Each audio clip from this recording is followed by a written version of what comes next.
Tersebab pula satu keratan ini pekat share ramai-ramai lah. Kata apa?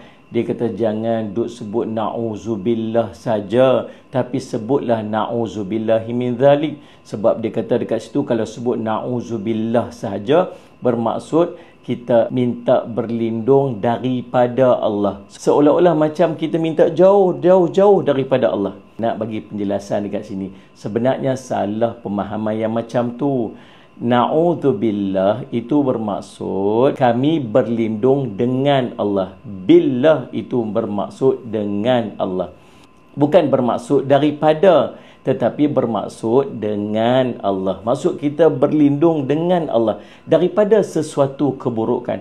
Contoh kita nampak benda-benda tak elok, kita kata na'udzubillah, kami berlindung dengan Allah. Maksud minta jauh daripada benda yang kita nampak tu.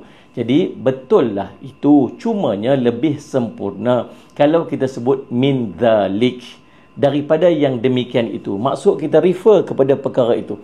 Maka sempurnanya sebut na'udzubillahi min dzalik, kami minta berlindung dengan Allah daripada perkara yang demikian itu. Itu sempurnalah.